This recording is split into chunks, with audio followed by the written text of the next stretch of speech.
Dear Dhamma friends, we have come to the next item, that is the Dhamma sermon of the retreat. May you give your consent by saying Sadhu Sadhu. Namo tassa bhagavato arahato samma sambuddhassa. Namo tassa bhagavato arahato samma sambuddhassa. Namo tassa bhagavato arahato samma sambuddhassa. Anapanasati bhikkave bhavita bahuli kata mahappala hoti mahanisansati ti. Dear Dhamma friends, as you all know, as a tradition, we are making a Dhamma sermon to fulfill various requirements. So basically, just by sitting or just by walking, we can't fulfill everything. So we need fair amount of understanding about the Buddha's teaching, and that is what we are trying to put it into practice. So basically, the first step Buddha says that we first of all have to establish ourselves in morality, because what we are trying to deal with is the mind, which is fairly delicate, and we have to carefully handle it. And handling the mind is extremely difficult if we are not well established ourselves in the morality. So basically, therefore, Buddha asks us to develop morality, that is restraining our body and as well as the speech. Because the bodily, if we are not behaving well, and in verbally we are not behaving well, we are not restraining our speech, then all these activities will bother us when we sit. Because if our mind is constantly complaining ourselves, finding faults within ourselves, telling that I am not suitable for this task, I am not ready for this task, I don't deserve anything. So likewise, if mind is putting us down, then it is quite difficult for us to develop further. It is quite necessary to have a positive mind, kind of a mind which is telling you that you are now suitable, you deserve whatever the states available in the future, and you have a good moral behavior either in the body and as well as the speech. So therefore, bodily restraint is something that we have to cultivate, something that we have to maintain, and something that we have to appreciate, because simply or merely just trying to meditate is not enough. Because mental development ultimately has to do real behavioral development or real behavioral changes, character changes has to happen within ourselves. So if while we are meditating, if we are still sort of breaking precepts and not caring about what you speak, so then that indicates that the real mental development hasn't happened. It's only on the surface level we are doing something, but haven't touched the depth of the mind, depth of our character. So if we are doing the real meditation, that indicates that we are changing ourselves. Our habit patterns are changing. Our character is changing. How we thought, the way we thought has to change. The perspective we have about the world has to change. And again, the way we behave has to change.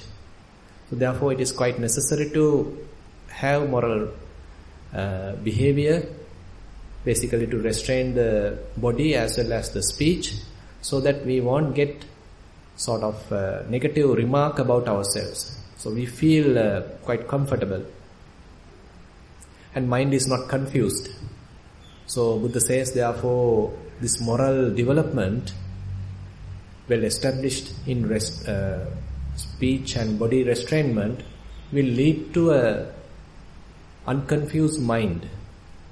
Avippatisara. Avippatisarattha ananda kusalani silani. So Buddha says to Venerable Ananda, the goal of moral development is something that you have an unwavering mind or unconfused mind and uncomplaining mind.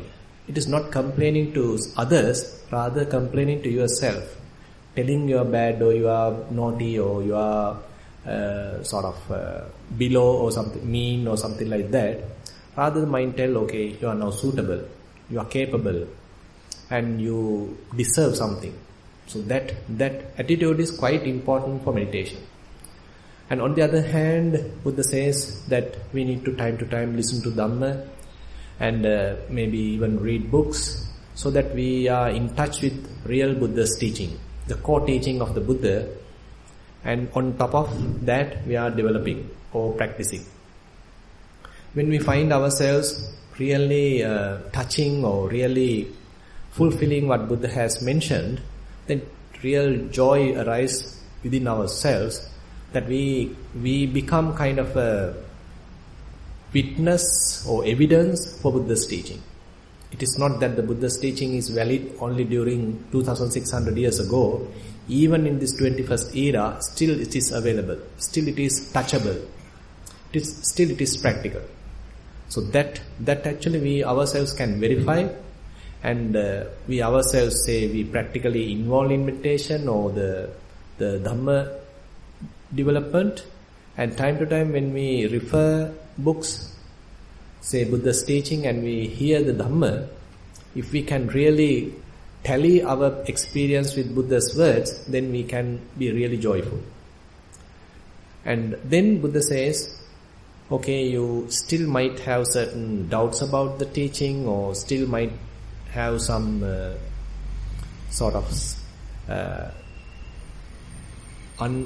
a wavering kind of a faith, or some puzzled areas or not clear areas about the Dhamma or about the practice, what to do next and all these things. So then Buddha says you discuss those with either with core practitioners or with the teachers who have at least touched at least little bit beyond yourself. So therefore the discussion is another form of eliminating doubts, and that is also quite important. And then Buddha says, okay, typically we have a scattered mind, or we have distracted mind. So therefore it is quite necessary to build up concentration, to focus the mind, because the focused mind or the concentrated mind is something which is capable of seeing the reality. Samahito yatha bhutang pajanati passati. So maintaining or building up that samahita or the concentrated mind might take some time, because we typically don't have a concentrated mind. Typically what we have is a scattered mind or kind of a distracted mind, going to the past, going to the future. So it is quite necessary to take it back to the present moment, which may be quite boring or quite neutral, happen like very mundane. So still we are trying our best to trying to keep it in the present moment. So taking it to the present moment. So we have to have this kind of attitude to understand that a mind which is involved or proliferating about the past and the future is not capable of achieving any of these goals. So therefore we have to build up a mind which is free from the past and again free from the future, and living in the present moment. Focus about the present moment. And present moment awareness is something that we are developing, and that's as a concentrated mind. And again that concentration is put upon the ongoing phenomena which is happening right now, and now we are constantly observing which is happening right now, what is happening right now. That will lead to some kind of an understanding which is not borrowed knowledge, but it is your own experiential knowledge. It is a direct knowledge. So that we sometimes called bhavana me jnana, or meditative knowledge, direct experience. So that may take time. So that is where we need to have enough patience to develop slowly, step by step, allowing the mind to naturally come to its maturity. It may not happen within a day. Overnight it definitely may not happen. But we have to give enough time, we have to nurture the mind, we have to look after the mind, but still practice daily and allow the mind to slowly grow. So while keeping these things in our mind, so we have taken a particular sutta as a theme of this Kalalgoda English medium retreat, And that sutta is extremely related to our practice and directly related to our practice. And that sutta name itself is Anapanasati Sutta. So Anapanasati Sutta comes in Majjhima Nikaya, and one of the really interesting and very informative sutta explaining us exact details about how Anapanasati or mindfulness of breathing has to be practiced. So it's a background story also is very beautiful. In one occasion, Buddha and the prominent arahants, elders, and many other young monks are living all together in Migaramadu Pasada, which is the one built by Visakha, and that also is available in Travasti. So at that time, Buddha spent Vassa, the 3 months rains retreat there, and at that time, there are many newcomers to the practice, or new monks, novice monks, and some eminent arahants have taken 10 young monks to train. Some eminent arahants have taken 20 young monks to train. Sometimes 30 young monks to train. Sometimes 40 young monks to train. And now they are training and they are doing well. And at the end of the Vassa, so Buddha do some kind of a observation about their minds, and Buddha understood that these young monks are now really growing. Now in case they start to move from that place, there could be a disturbance to their mind. So therefore Buddha decides, okay, let's continue staying at the same place. So then Buddha announced, okay, we are not going into the traveling as that is the usual practice, but rather we will continue to stay another month at the same place. And then these other venerables also get to know this message, the decision made by the Buddha, and they start practicing further. So therefore these Arahant teachers are now further motivating the other young monks, and young monks are practicing well. And now they reach another end of the month, and again now they have an assembly. Now again Buddha do some kind of a surveillance about the minds of the monks, and he understood that some monks are now practicing, say, Buddhanusati, some are practicing Marananusati, some are practicing Asubha. So likewise, there are many different types of meditations or meditation techniques, and many monks are practicing different techniques. So then Buddha thought, okay, it is quite good for me to preach some Dhamma which is suitable for all of them, and by practicing which they may fulfill their aspiration. So then Buddha start to preach Anapanasati. So Anapanasati Buddha has selected to suit to many characters, especially the ones who have a distracted mind, talkative mind. So for them this Anapanasati is one of the best solution, one of the best medicine. So, and there Buddha says, the very first statement that I have made, Anapanasati bhikkhave bhavita bahuli kata mahappala hoti mahanisansa. So Buddha says, if one cultivates or develops Anapanasati, mindfulness of breathing, if he develops and cultivates it, then it gives lot of fruit and great benefit. And then he explains that in a very beautiful way, and he says, if I refer Buddha's words, Anapanasati bhikkhave bhavita bahuli kata chattaro satipatthane paripureti. Chattaro satipatthana bhavita bahuli kata satta bojjhanga paripurenti. Satta bojjhanga bhavita bahuli kata vijja vimuttim paripurenti. Now this is the statement, the summary statement that Buddha making. What it says is, if one develop Anapanasati, the single meditation technique which is capable of developing all 4 foundations of mindfulness. And when one develops 4 foundations of mindfulness, which leads to development of the 7 enlightenment factors, Satta Bojjhanga. And when one develops Satta Bojjhanga, 7 enlightenment factors, it will lead to develop Vijja Vimutti, the knowledge and the freedom. So this basically summarizes the whole practice, indicating that one is capable of developing all 4 Satipatthana, and the fulfillment of all 4 Satipatthana leading to the development of the Bojjhangas, enlightenment factors. And when one cultivates Bojjhangas, enlightenment factors, one can reach Nibbana basically. Basically to understand the knowledge, have the knowledge and the wisdom. Knowledge, wisdom, the deliverance, the freedom, whatever the way you can refer it. So therefore this is something very interesting sutta, where Buddha is explaining how to use this very single meditation technique in order to fulfill all the qualities that we need to develop.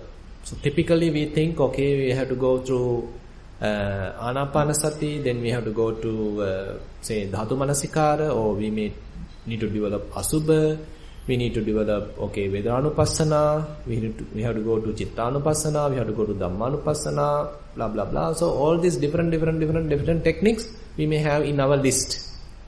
But in this sutta, Buddha is summarizing, giving us some kind of a shortcut, telling, okay, if you are developing Anapanasati, you can fulfill all these requirements.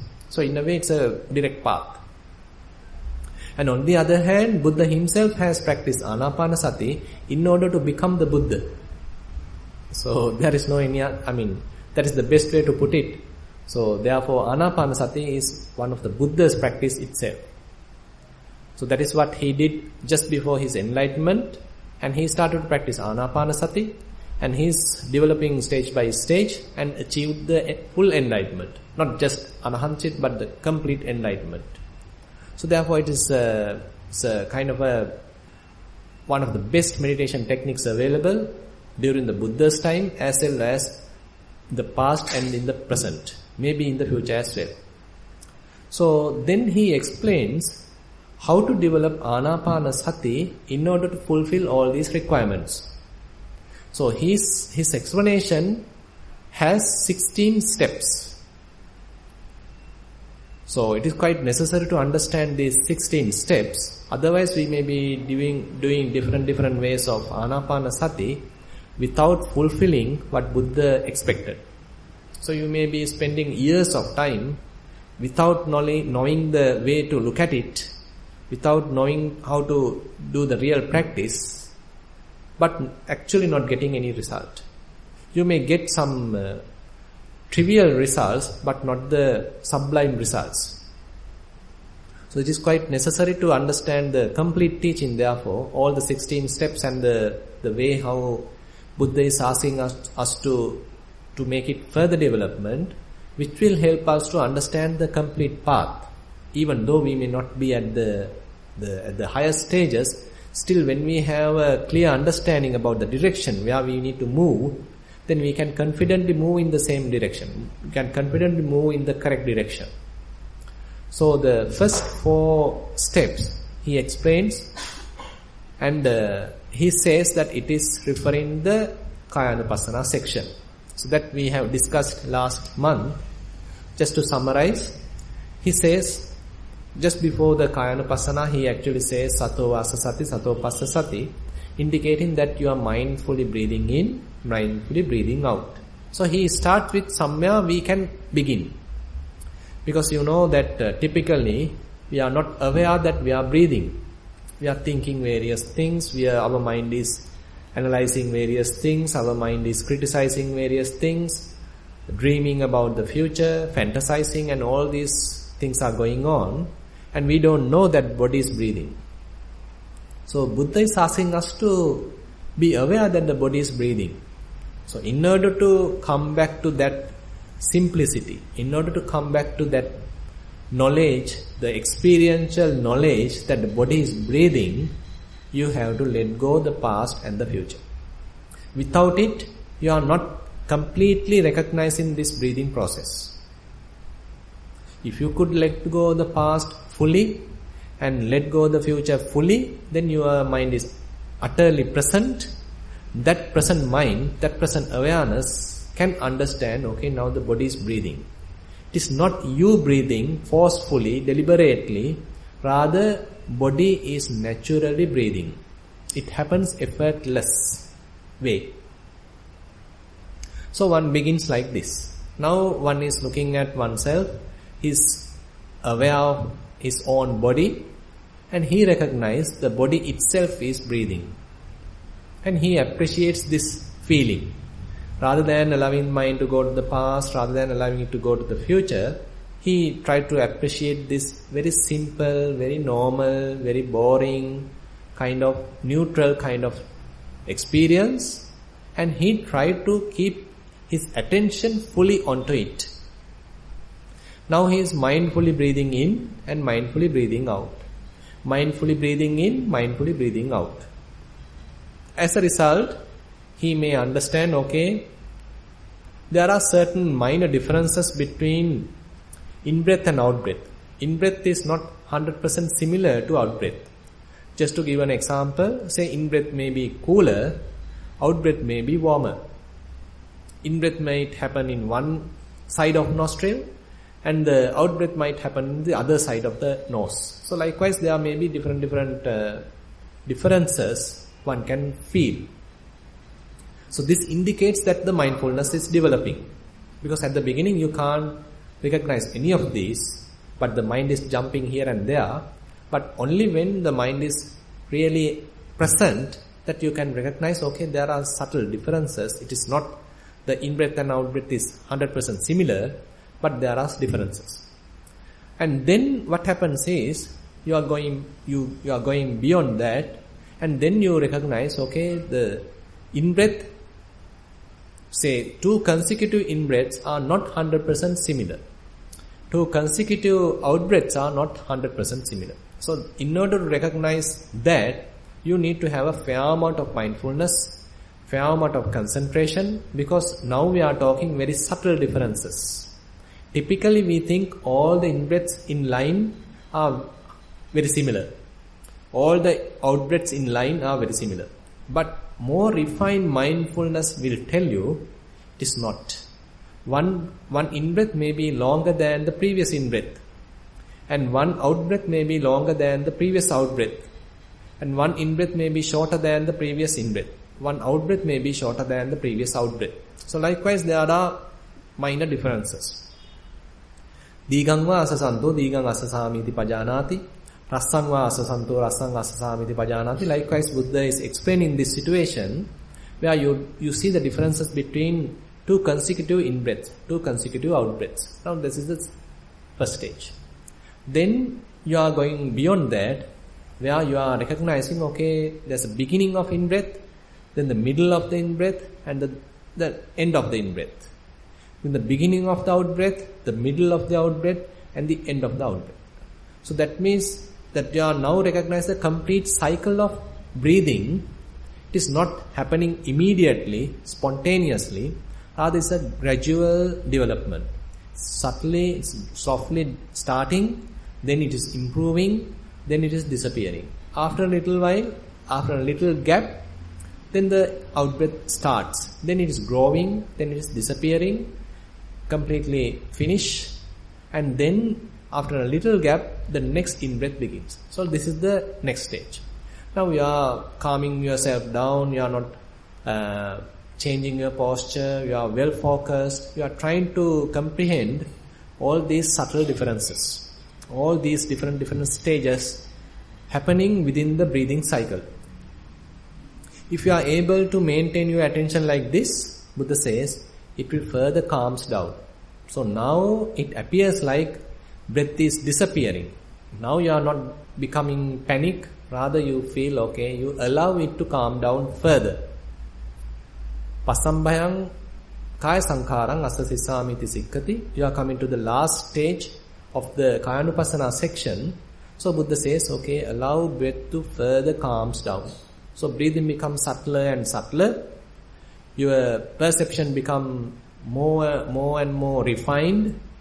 Your sensation become more and more refined. Your awareness become more and more refined. Unfortunately, you can fall asleep.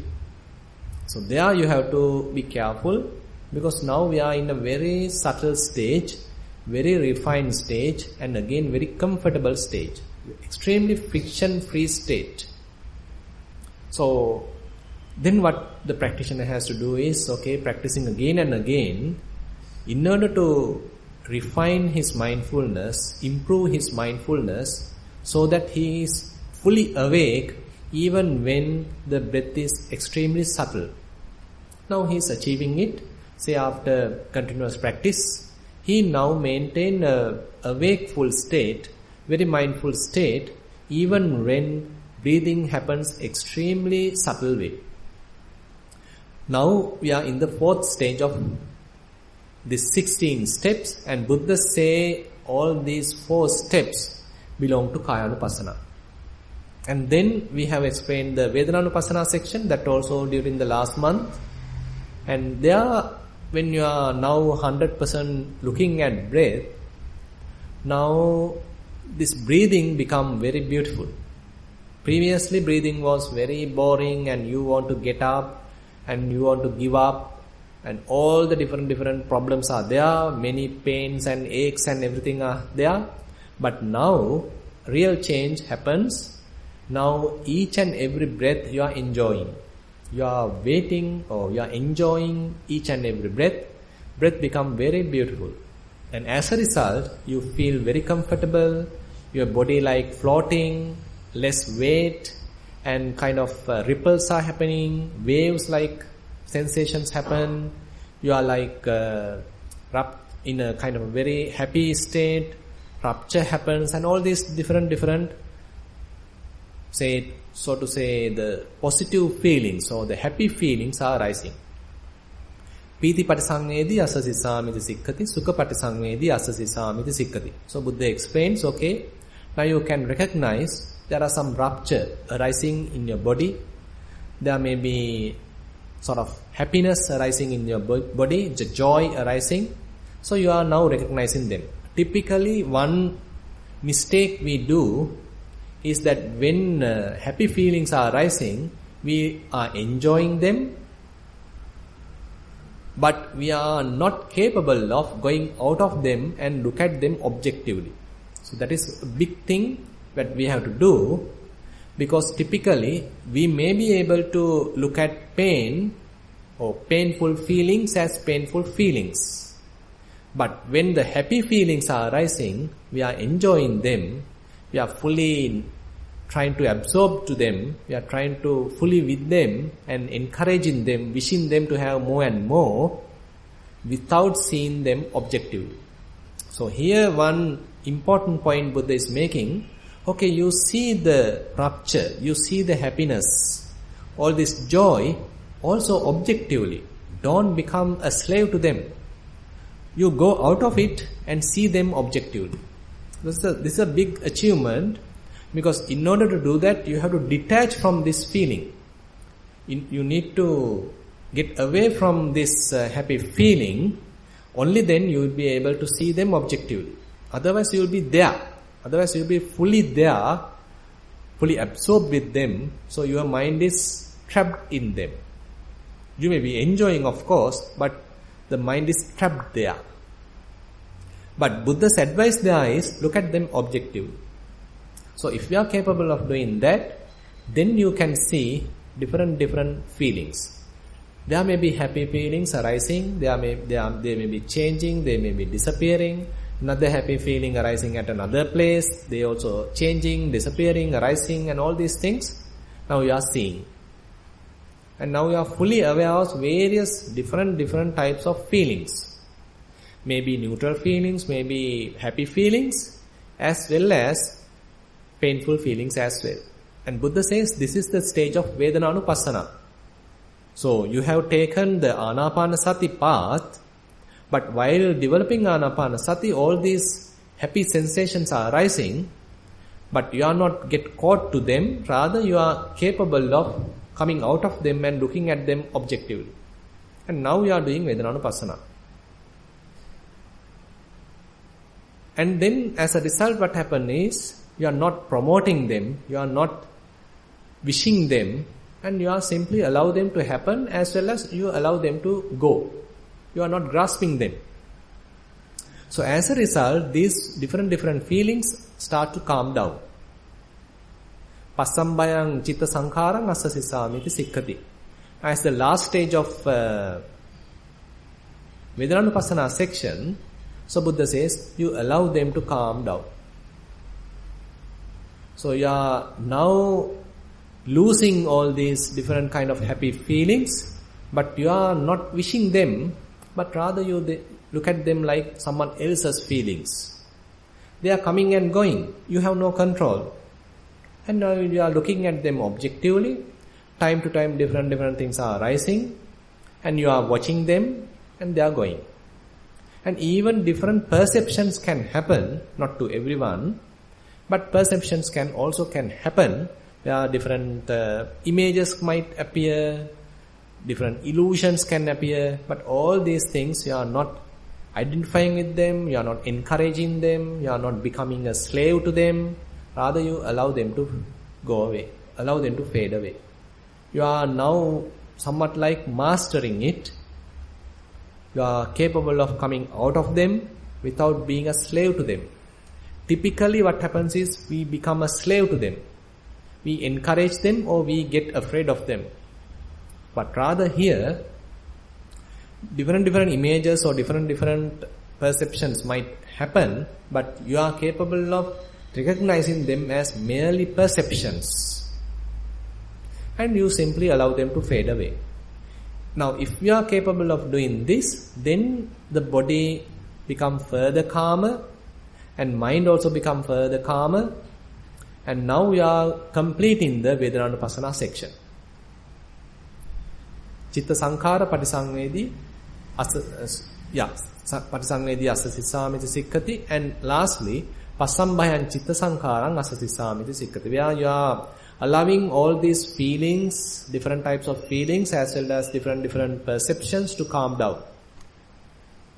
Not promoting and not being slave to them, not encouraging them, and allow them to happen and allow them to go away. As a result, now they are also calming down. Suppose you reach this stage. Now we are getting to the third stage or the third Satipatthana, third foundation of mindfulness, and that is the Chitta Anupassana. So that is the topic I hope to take in detail today, where now only we are capable of looking at the mind. So far we are very much using the mind to watch the body.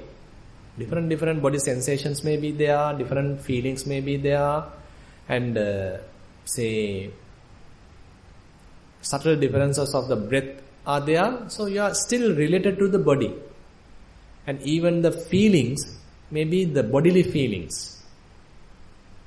But now Buddha says, okay, now you look at the mind. Chitta patisangvedi asasisamiti sikkati.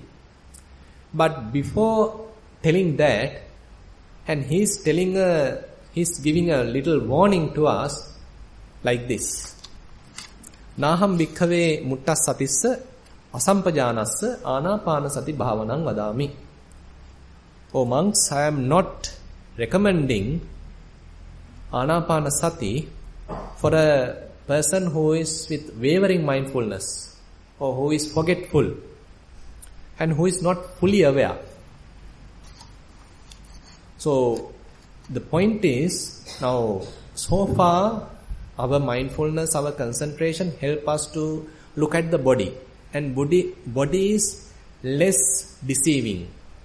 When the pain is there, pain is there. But on the other hand, when you are looking at the mind is very tempting.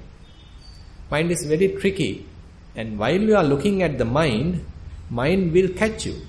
The content of the thought may take you to inside of it. Say you may be looking at it, but unknowingly you are being carried away by the thought. You are being carried away by the emotion. You are being carried away by the very subtle feelings even.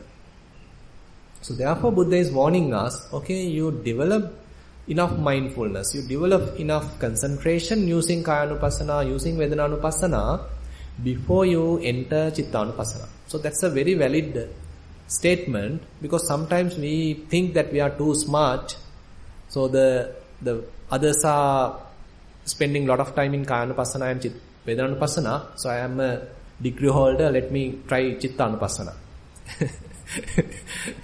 So I am trying, I am best, and we are in the 21st century, so I am capable of doing that. It's utterly mistaken.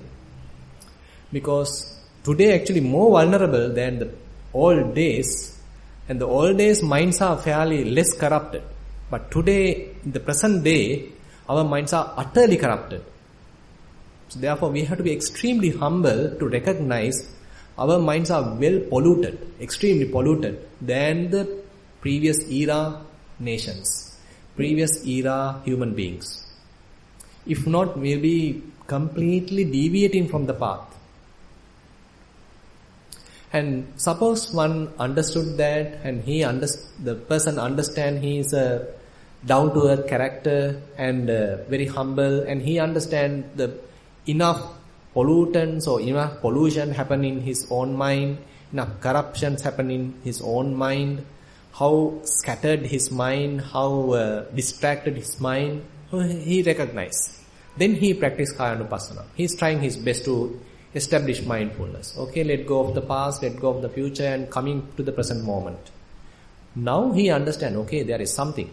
There's a possibility to, at least to 1 minute, keep away all these distractions and to be in the present moment. Now he is stepping into the present moment through Kayanupassana, maybe through Vedananupassana. So that is how he is getting to the proper path.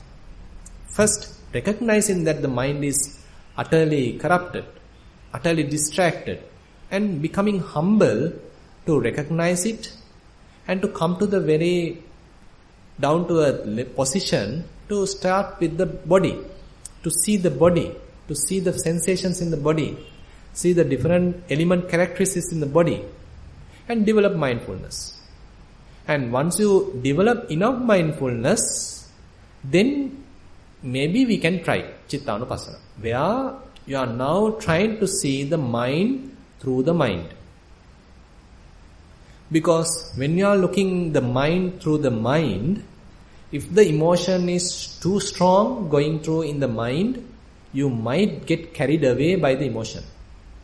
If the thought happening in the mind is too attractive, you might get carried away by the thought.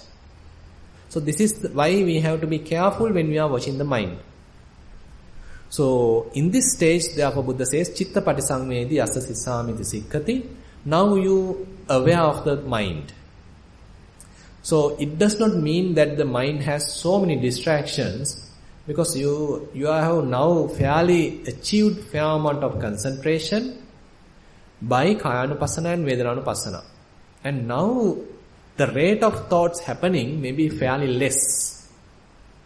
So now we are in a very capable position to look at the mind. Thoughts are coming, but not that strong.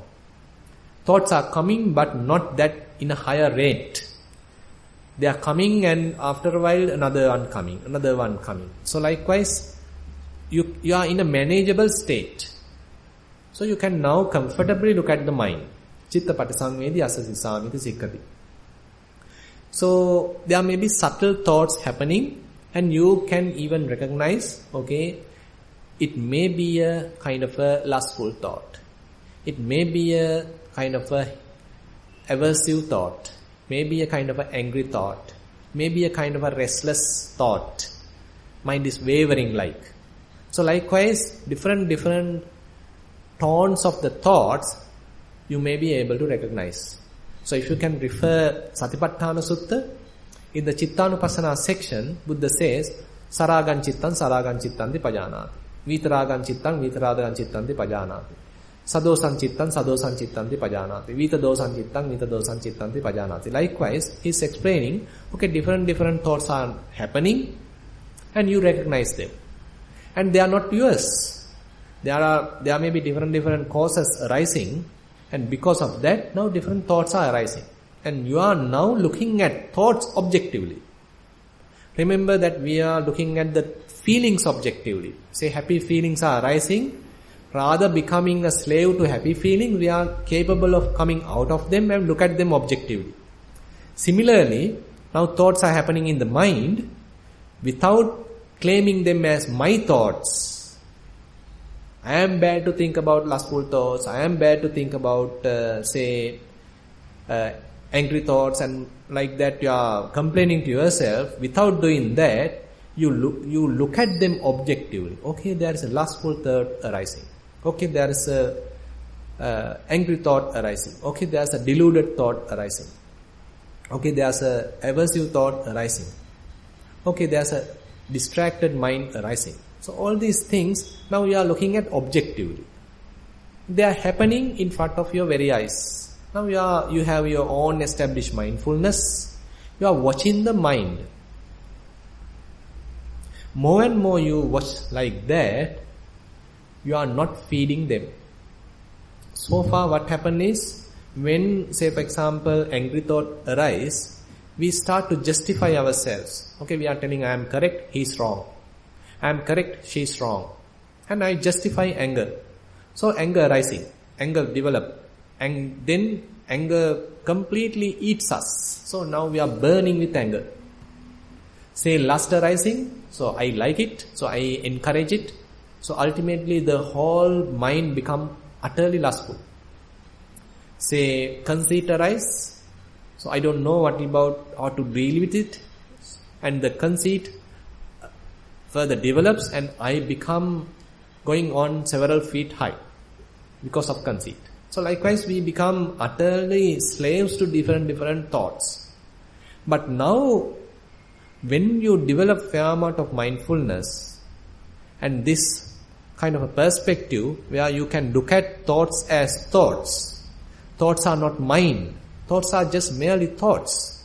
So to make this perspective, to make this objective observation is extremely necessary. Otherwise you can't do Chittanupassana. If you are recognizing, okay, this lust is my lust. This, say, anger is my anger. This delusion is my delusion. So all these things are unnecessary if you simply say lust is lust, anger is anger, delusion is just delusion, say jealousy is just jealousy, conceit is just conceit. So now we are looking at mind as mind. Similarly, that say pain has arisen in your knee and you are looking at pain. Pain is just pain. It is happening due to causes and it is disappearing then. Similarly, the thoughts are happening in the mind and due to causes, and you are looking at them objectively. You are not promoting them, you are not nurturing them, and they will disappear. So as a result of this practice, now all these thoughts coming and going, they don't stay longer time. It's like a, say, tunnel. Different thoughts are coming, the whole content going out. Nothing remained. Your mind become kind of a remainder-less tunnel. Things are coming and they are going. 100% going out. No remainder. It's a very beautiful state. Now, as a result, you are getting kind of a joy. Abhipamodayan chittang asasisamiti sikkati. So different defiled states of minds are arising maybe, but you are not encouraging them. You are not becoming a slave to them. You are not getting caught up with them. Rather now they slowly fade away. So mind become very joyful.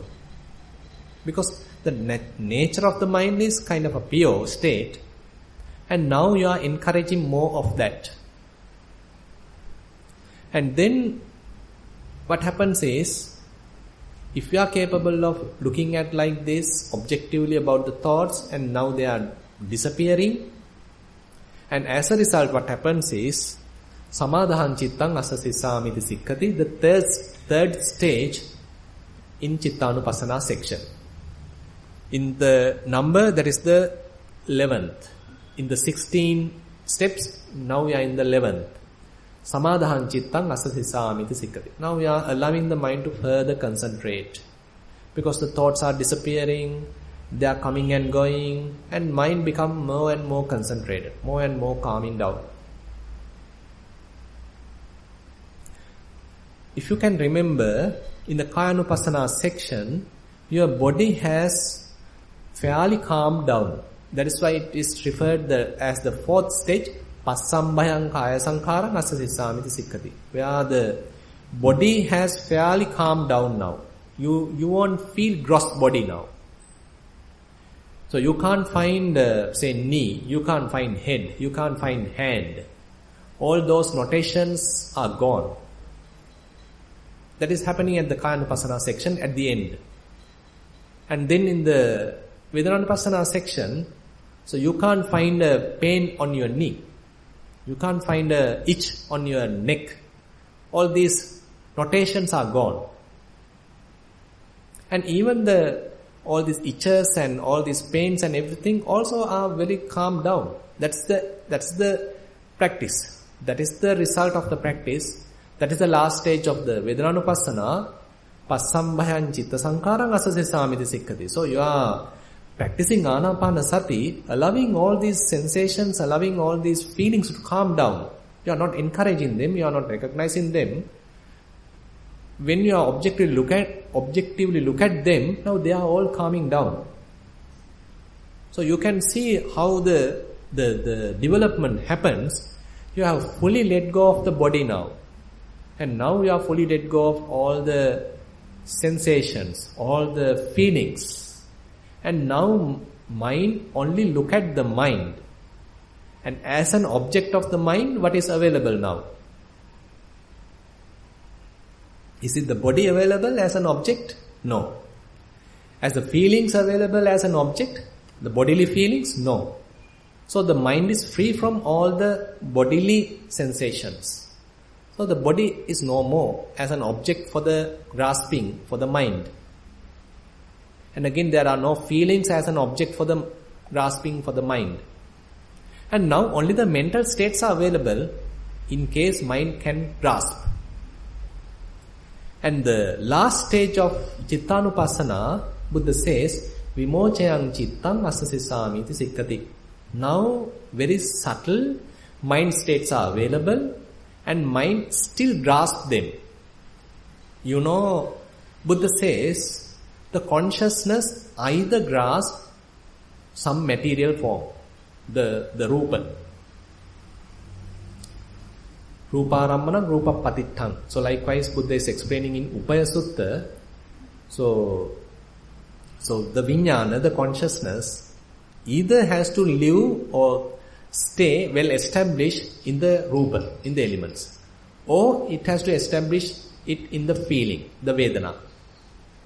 Or it has to establish on the perceptions. Or it has to establish on the sankhara, the formations.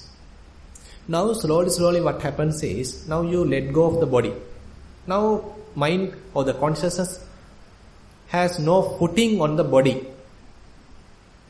Okay, now you let go of the feelings. The feelings have all calmed down.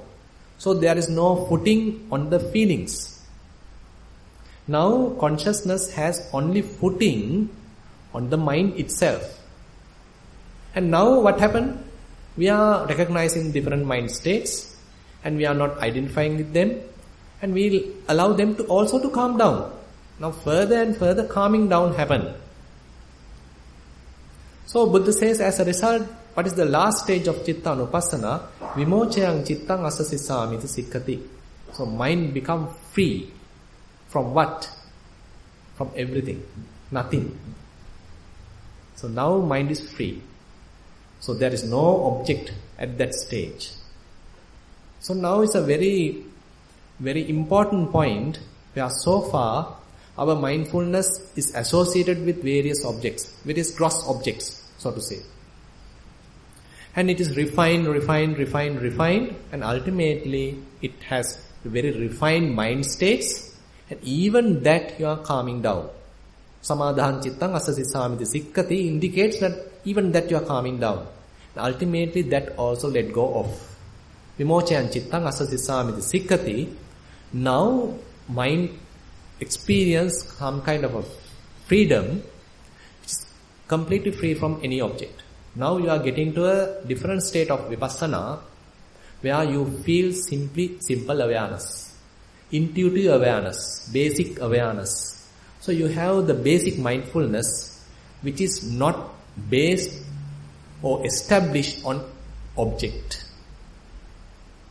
Say for example, say you are on say if you think about an airplane, suppose it is now traveling on the ground and getting up and now getting to the runway and speeding up, and now it is taking off.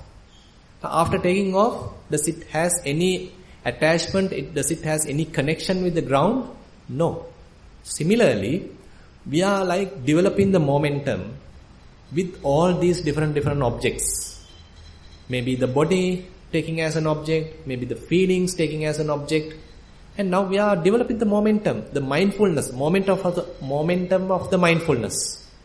As a result, mind also taking off. It's now taken off from all these objects, and it is now having its own freedom. So when this happens, so we feel like in a different domain, like in a lost our orientation, because we are not used to it. So far mind was associating so many objects, one after the other. We never allow mind to have his own freedom. When one thing comes and goes, immediately another something we grasp. And when it goes away, immediately we grasp another one. Constantly we are grasping. Can you imagine how speed we are grasping? How speedily we are used to grasp. Extremely speedily we are grasping. Like a monkey when he holds a branch of a tree, and when it is releasing that branch, he is immediately catching another branch. Now suppose what happened to you when you grasped that branch and you couldn't grasp another branch. What happened to you? You will fall and you will be afraid. Similar effect will happen to us. So we are like monkeys, grasping different objects constantly. And when you come this stage, if this real freedom happens, you might get afraid. So is it something to be afraid? That's the issue. Is it something to be afraid? It is not something to be afraid. So it's very difficult to convince ourselves. This is where that we need fair amount of understanding about the Buddha's teaching, fair amount of association with the good people, so they will explain you, okay, this is not something to be afraid. This is something that you are capable of. Your mind is capable of. The mindfulness is capable of. So this is the development of the mindfulness. So that is where Buddha is very critical there. He is slowly taking you the calming down of different formations. He first calmed down the bodily formations, then calmed down all the feelings, and then now we are looking at the mind, and different mind states are now happening. That is the only footing available for the consciousness, and now you are allowing that also to calm down, to refine. If in a given time that complete refinement happened and the mind let go of that, the vimochyan chittang happens. Vimochyan chittang asasisamiti sikkati. So you are feeling nothing basically. You are feeling some kind of a freedom. So that may not last for a long time. Maybe a couple of seconds. Because our mind is not used to that state. Again it will grasp something. But you may feel something significant. If it lasts for a couple of seconds, you may feel it significant. Because these states are available for many yogis, but very momentary. So those may not register in our mind. So they don't feel at all. But when the yogi comes stage by stage, calming down all bodily formations, calming down all these feelings and all these things, now you are in a very subtle state, very refined state. Only footing available is only the mind state. So when that also cut off, so you may feel it. So then what you need to do is you continue again and again, you continue. Coming again and again to the same state, okay, you again get into that state. Okay, 2 seconds now. Okay, next time. Say 5 seconds now. You are improving, you are cultivating. Bhavita bahulikata. You are developing and you are cultivating. Again and again. Now say you are capable of maintaining that state for 1 minute. Say you are capable of maintaining that state for 2 minutes. You are capable of maintaining that for 5 minutes. Remember, this is basic awareness. How much we have distracted, how much we are used to grasp. We are completely deviated from our home. And Buddha says this is the home. This is the home of the mind. But we are not at home. So there is one Brahmin. His name is called Unnaba. And he once came to meet Buddha. And this is available in Unnaba Brahmana Sutta. And he came to a discussion with Buddha. And he says, okay, through the eye you can see various visible objects. Through the ears you can hear various sounds. Through the nose you can feel various, say, odors. From the tongue you can feel various tastes. From the body you can feel various tactile sensations. And from the mind you can feel various objects, mind objects. And beautifully, your ear is not capable of seeing. And your eye is not capable of hearing. So they are different senses. Understood? Okay? They are different senses. They only do their job. They can't interfere with others. And this Brahmin asked, so now different senses are available, and what is the refuge for all them? Where are they going to ultimately get collected? And Buddha says, mind is where you get collected. All of them are going and collected. So if I refer the statement that Buddha is telling, he is telling Manasako Brahmanas. No, I haven't written it. So Buddha is telling now all these different sense impingements ultimately get accumulated, and the feelings will ultimately get accumulated at the mind level. And then this Brahmin asks, okay, what is the refuge for the mind? But what is the answer? Can you imagine? It is the mindfulness. Yes. Manassako Brahmana Sati Patisarananti. Manassako Brahmana Sati Patisarananti. You can understand how important place Buddha has given for mindfulness. Manassako Brahmana Sati Patisarananti. Brahmin, for the mind, mindfulness, Sati, is the refuge. And we are working on that. Say in Kayanupassana, you are working on that. So you are developing mindfulness. In Vedananupassana, you are developing mindfulness. Because that is the refuge for mindful. That is the refuge for mind. Otherwise what happens? Mind will proliferate about the past. Mind will proliferate about the future. And mind will get deluded. Mind will be hammered by all the different kinds of defilements. Mind get polluted. Now if we are mindful, so mind is free from all these pollutants. Mind is maintaining some amount of freedom. Because it is now in the present moment, and he recognizes all different defilements, not encouraging them, not in the past, not in the future, so has some freedom. So therefore you can understand, for the mind, mindfulness is the refuge. And then beautifully this Brahmin asks, for mindfulness what is the refuge? Have you ever thought of that? For mindfulness what is the refuge? And he says, Buddha says, Satyako Brahmana Vimutti Patisarananti. Satyako Brahmana Vimutti Patisarananti. So what is this Vimutti? This is the basic awareness. So we think that basic awareness is something basic. But this basic awareness, this pure awareness, this intuitive awareness is something refuge for mindfulness. So if we are maintaining that basic awareness, if you are maintaining that intuitive awareness, do you need to specifically become mindful? You don't need to. You are at the home of mindfulness. That is the beauty of it. You become effortlessly mindful. You don't need to recall that I have to be mindful.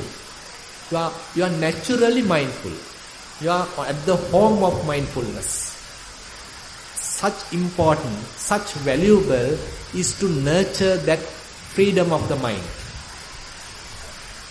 So now mind is not grasping and mind is maintaining that freedom, and that freedom has natural mindfulness. So why can't we maintain that natural mindfulness? Because our mind still has defilements, still has influxes, asavas, anusayas and all these things. So you can't maintain that. Again mind go and grasp. Again mind go and grasp. So that's why in Satipatthana each section Buddha says, Anisitocha viharati anachakinchi loke upadiyati. So you are trying to maintain this anisita state. You are trying to maintain this unassociated state, defilement-free state, friction-free state. But mind still, because of this past habit, it may go and grasp. And when it grasps, your function is what? What is your task? You rescue the mind. Once you rescue the mind, where it returns? Back to that freedom, back to that basic awareness, back to that intuitive awareness. So suppose if there are no defilements at all, so where would be the mind? So the mind has to be in utter freedom. So this Brahmin asks, so what is the refuge from freedom? The complete elimination of raga, dosa, moha. What is that? That is nibbana. So Buddha says, vimuttiyako brahmana nibbanang patisarananti. So if we are maintaining this complete freedom, so that is because of the nibbana. So if you are an arahant, so you don't need to have any effort to maintain it, because mind is completely free from lust, completely free from hatred, completely free from delusion. But say as a yogi, say you are capable of touching that pure awareness temporarily, momentarily, but we have to develop that. We have to develop that more and more. We have to understand the value of it. If we are doing more grasping, or if we are encouraging more say continuous noting or something like that, without resting at this freedom, then we are missing the point. That is very important point, very important thing, because sometimes we constantly ask to note, we constantly ask to see the rising and passing away, rising and passing away. Never, even if the resting happens, even if this freedom happens, we never recognize it. We never give value to it. We never appreciate it. We constantly pushing back our mind to look at this arising and passing away. Not necessary. So we need to understand why we are looking at this arising and passing away, in order to get enough momentum to take off. We are getting the momentum. The airplane is building up its speed, not to run on the earth, but to take off, to come to left to the air. So similarly, we are developing mindfulness, we are developing enough, wisdom, in order to take off, in order to free from all objects and come into this objectless state. And how to maintain it, and how to expand it, and what to do to expand it is available in Dhammanupassana. So that would be the next topic that we'll try to explain on tomorrow. And these 4 steps completes Chittanupassana section on Anapanasati Sutta. So with that, I'll conclude today's Dhamma sermon. Thank you very much for listening.